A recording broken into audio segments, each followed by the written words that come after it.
What's up, family? How we doing today? We are back with another episode of Value Talks. I have another beautiful guest who goes by the name of Euphric Skies. How are you doing today? I'm doing pretty good. How you doing? I'm doing good. I'm feeling good. I'm feeling outstanding, a little magnetic at the same time. I'm feeling like a crit. Yeah, I'm talking about, but I feel good. I feel good. I'm feeling very outstanding today.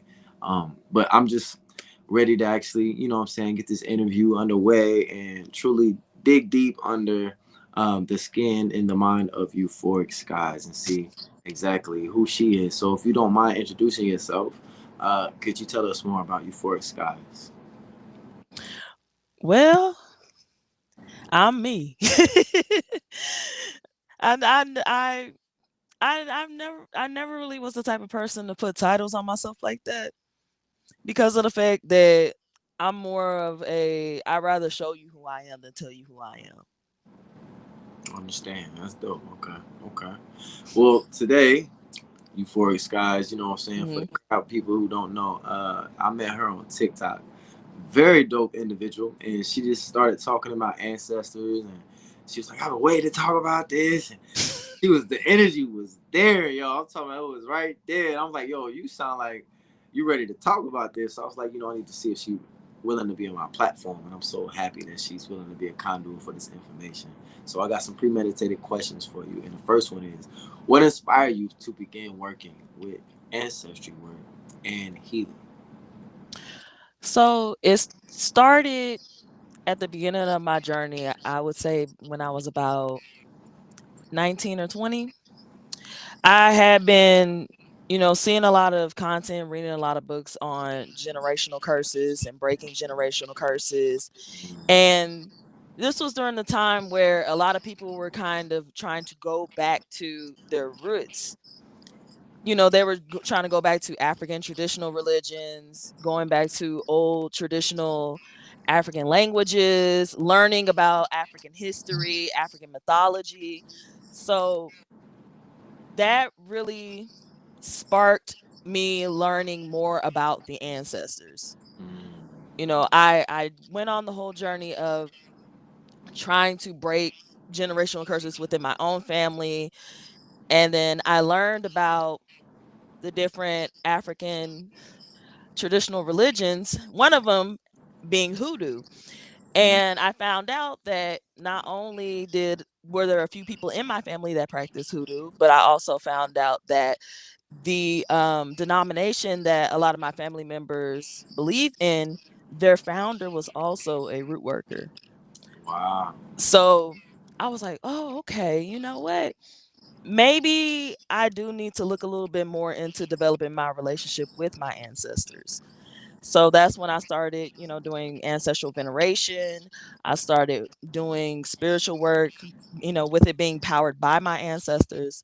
And during that part of my spiritual journey, I began to realize that even though the ancestors were powerful, they were not infallible.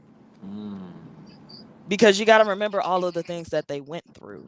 mm, And a lot of them didn't really get the opportunity to heal from it before they passed on.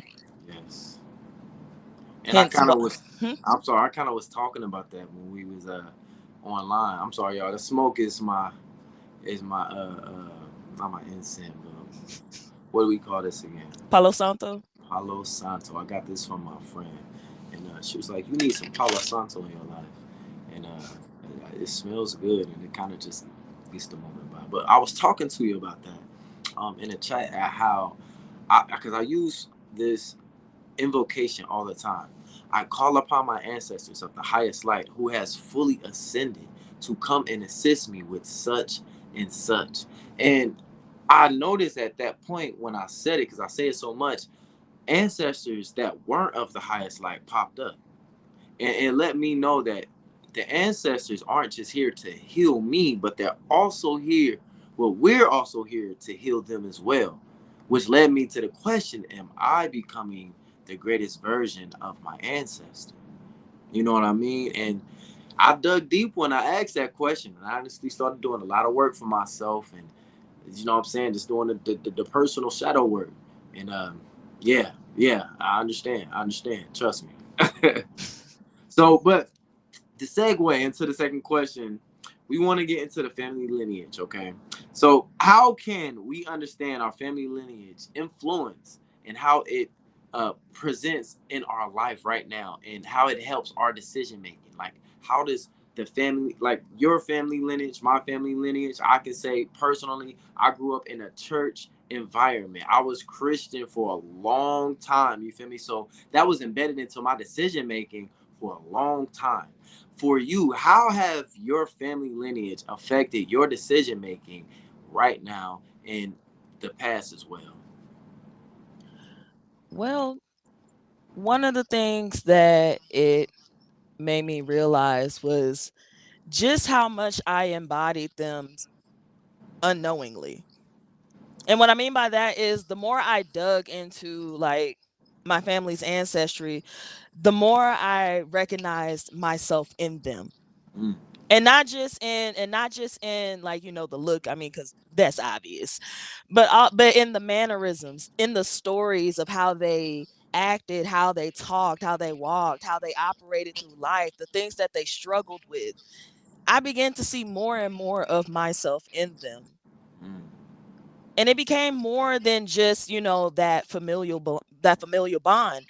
I began to really understand what it means when somebody says I am my ancestors. mm.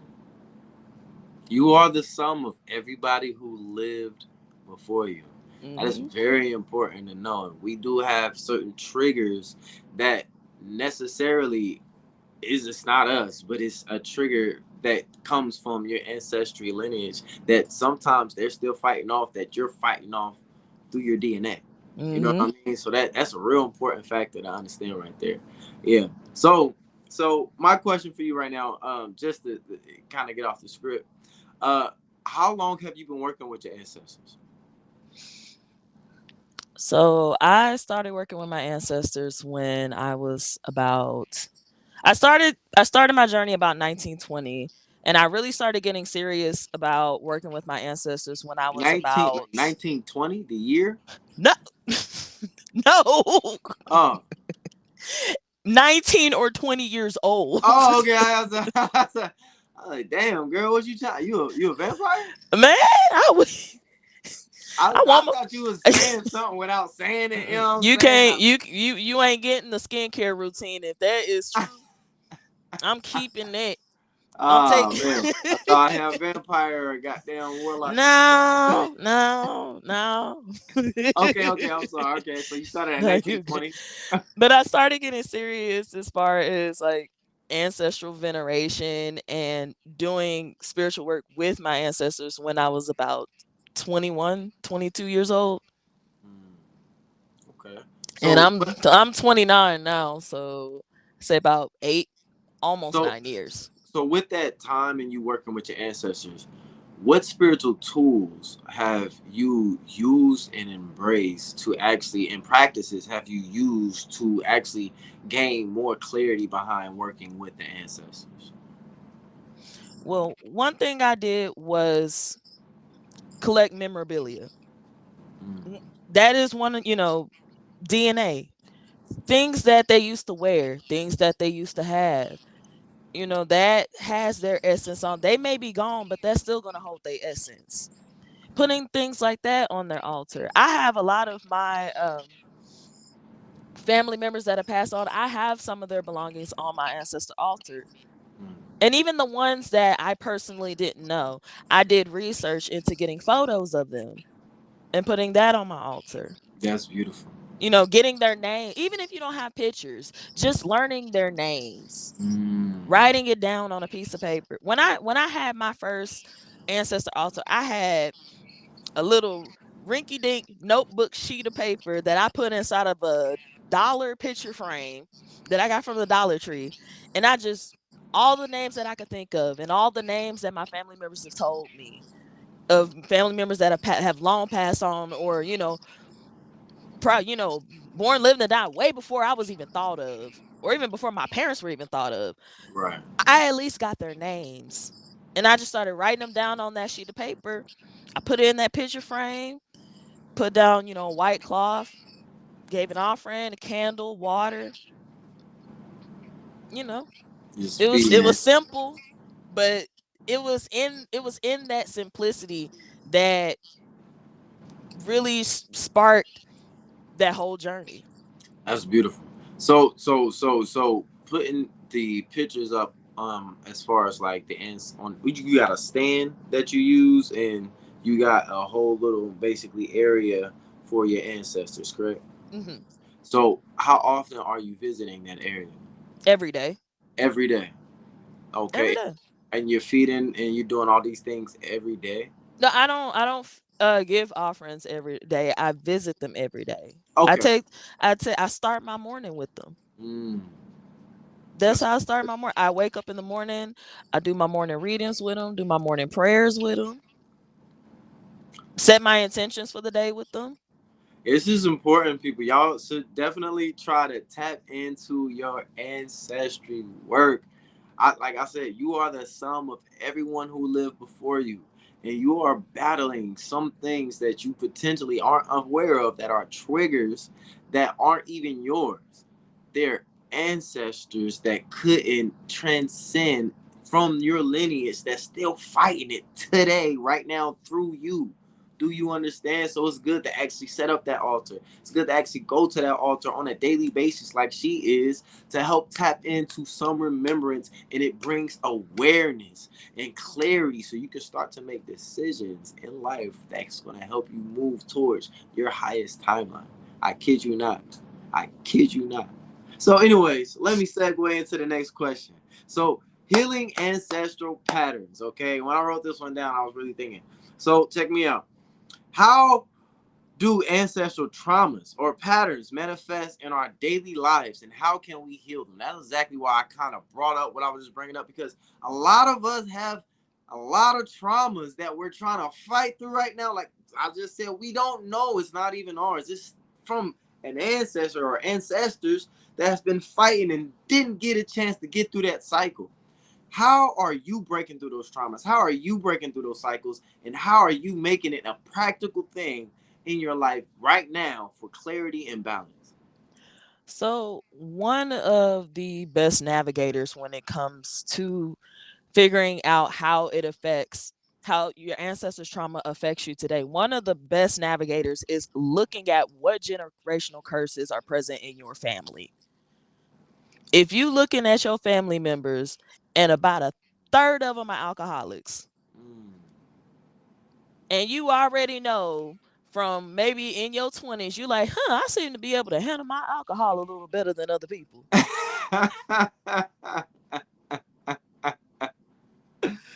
Message. Message. Addictions, man. Recognizing that pattern, seeing that cycle. Mm. And it starts with the awareness from the family around you. When you notice the family around you doing things, that's when they say you learn from examples. A lot of people see the examples, but are you learning from them? And you can dictate that from DNA patterns from the family you have right now living around you. And it's good to be observant, move into the observer seat, and place judgment on, not, I'm sorry, not place judgment, but go into a place without judgment, and just be aware so you can know how to transmute that energy. You understand? Now, my next question, okay, is we got a lot of things, right, that when it comes to working with the ancestors, like you said, doing the ancestor work with the with putting up the stand and going up to the stand and doing the ancestor work. Are you doing prayers, or are you, you said you feed them as well? So, for me in particular, for me personally, I respect and honor the fact that my ancestors were predominantly Christian. Okay. I myself am not. But I have that respect for them, and I know, and it's not about what I like. It's about what they like. This is their space. So when it comes to So, feeding them, is it necessarily food, or it's seeing food. that they're Christian? Are you bringing things like a cross, some holy water? So, I venerate with food, and water and some type of spirit, like, vodka, whiskey, rum, some type of hard liquor. And as far as the That's Christian about. aspect of it, I do have like a family members who's passed away. I do have their Bible on my altar that Okay. they gave me. Mm. Another example is when I do work, I do incorporate biblical scriptures in my workings. That is another way I kind of, help add to that connection. Because I Okay. know that when they were living, they got their power from God. Even though I don't believe in it, I get my power from them. They Yeah. get their power from God. So I'm going to do what I got to do to appease you so you can help me. Mm. I like that. I like that a lot. I like that a lot. So the question I was getting to, um, so when you're doing this work, you know what I'm saying, going to your stand and you're doing your prayers, you're feeding them, and you're doing this type of energy exchange, what type of insights are you actually receiving from doing this work? So it varies. Sometimes it could be just simply what type of mindset I need to have for the day. Sometimes it is something more serious where it's like, hey, you about to go through a transformation period, or hey, you about to go through, you need to go through a hermit phase. You need to take some time, pull back, do some shadow work. Mm, Or it can even be something like, hey, there is some stuff that's about to go down around you. You need to up your protection. mm, that's deep. So your intuition kicks in, and you start to feel sort of a spidey sense. The sixth sense is sort of activated. In And a way. In a and way, yes. and can you say that this wasn't necessarily an activation before you were doing the ancestral work? It was, I would say that the initial curiosity of it did happen before I started doing ancestor work, but it wasn't fully there until after I started getting into the groove of it. Okay. Okay. So, because for me, I'm not necessarily like too deep. Like, I don't have an altar. I don't necessarily. I do like. I'm big into states of mind. You know, I believe the altar can also be in your mind, and I've built an altar mentally, and I go to this altar in my mind, and I go to that altar every time I say my invocation. I call upon my ancestors of the highest light who has fully ascended to help me access ancestral wisdom. You know what I mean? And through that, I go to the altar mentally and I start to gain these insights as well. Now, my question is, how can people integrate ancestral wisdom into their modern lives without getting so caught up and overwhelmed into the past? They need to, well, I'm not going to say need. It helps if they recognize that sometimes part of the healing process isn't necessarily fixing it. Sometimes it's just accepting it. Mm. Sometimes, sometimes it's just recognizing the patterns and accepting it for what it is. And yes, there are some things that need to be fixed, but sometimes some things do need to be left where they lie. Yes, definitely, definitely. That was a great response. Well, I just wanted to. What's up, Black Samuel? I just seen you tapping in. How you feeling today? Thank you for tapping in. We are honored. You know what I'm saying? But yeah, yes. For me, I want to say this. Uh, f use the power of awareness to truly tap into that insight that she was talking about earlier. For me, integrating the wisdom would be sitting still and being in the moment and asking questions that you're having trouble with. Let's say you are an alcoholic, like she was saying. You notice the family's an alcoholic, right? Sit with yourself. Take one right hand, put it on your heart. Take your left hand, put it on your belly. And say to yourself, just be present and say to yourself, what do I need to do right now? What is the highest version of myself doing right now. This allows you to move into the present. When you feel like you have the urge to want to drink, take your hand, put it on your heart, put it on your stomach, and say, an urge is present. I am not the urge. This allows you to tap into what I say is a verbal switch and a trigger that allows you to tap into that insight, that allows you to move into a direction of clarity. You know what I'm saying? So when you learn to use certain technique, breathing, breath work, meditation, altar work, ancestor work, you understand these are tools that you can use to access these types of insights that's going to enhance your life and move with some type of clarity. But it all starts with a certain type of practice. You need to integrate the wisdom by getting a practice. Find a practice, stick with it, and move into that practice with embodiment, not just the information. Don't take the information and think that's just going to save you. You got to embody the information. You got to move in the information, and you got to live in the information so you can experience the information. You can't just talk about it no more.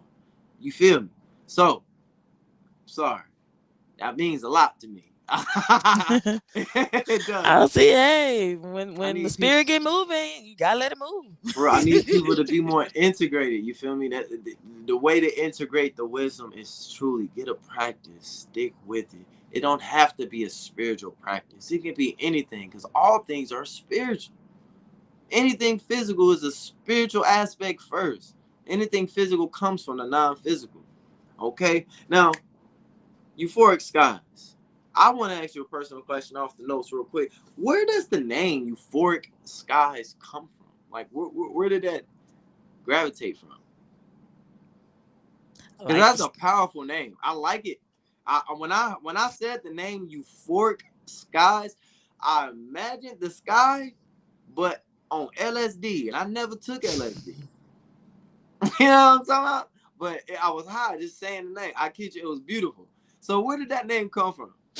That's the bad part. Was it off LSD? No, no, no, no, no, no.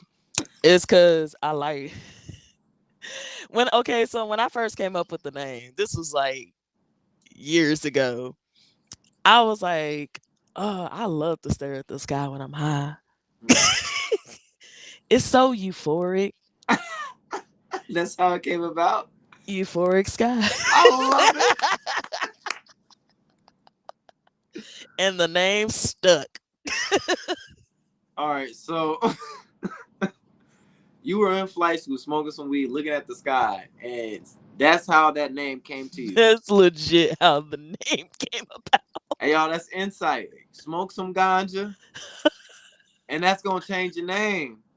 You feel me? Look, because I'm gonna tell you one thing: a name change can do a lot for a lot of people. Because listen to me, you know what? Tupac changed his name to Machiavelli. If you do the research on Machiavelli, you feel me? I mean, You feel me? It's a lot of yeah. things that correlate to who you are with the name, and that resonates with a vibration, because that vibration resonates with a signal.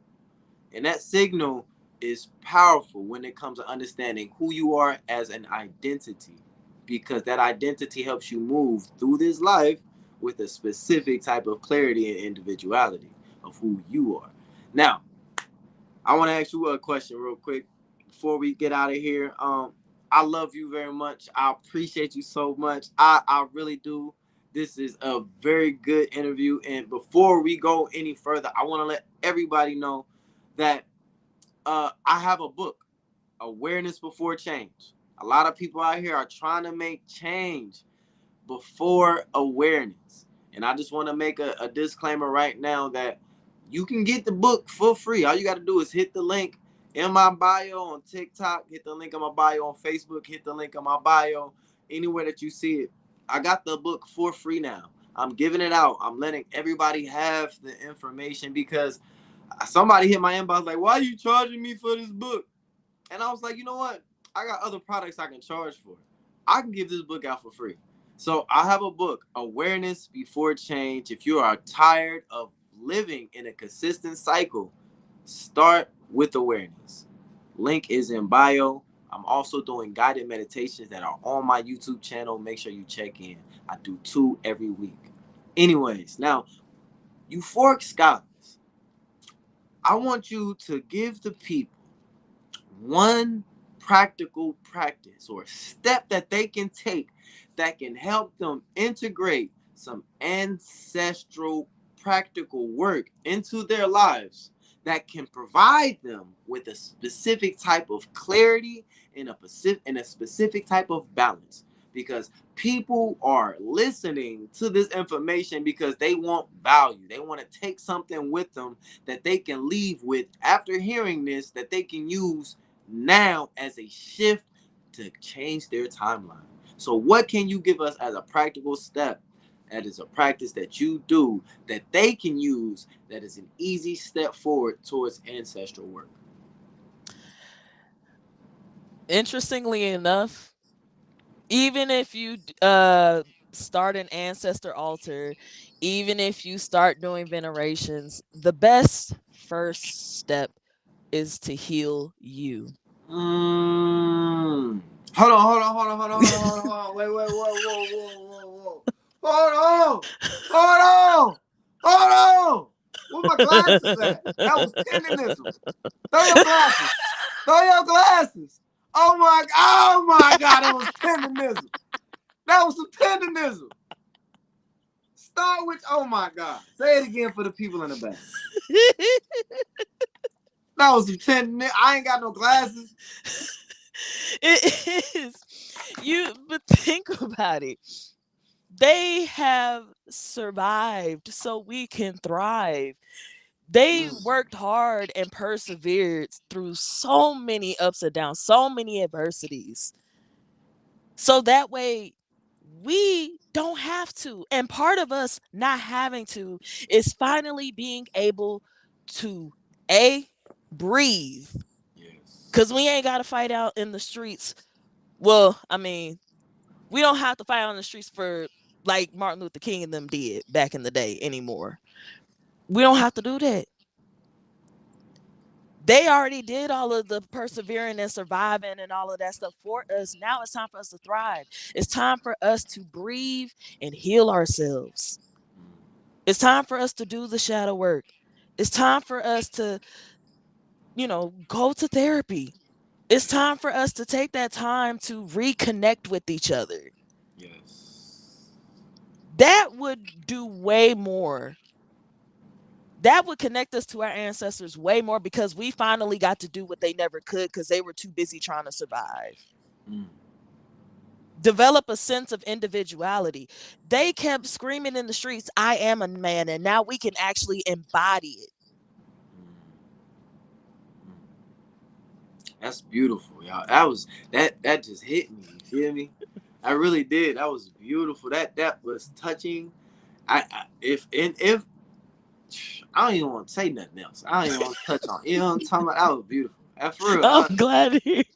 That was beautiful, girl. That's what I'm talking about. But so before we close the show, um, I just want to ask you one question. You know what I'm saying? How can the people find Euphric Skies? What platforms is Euphric Skies on? And how can they get in touch with you? What services and products do you offer if you do?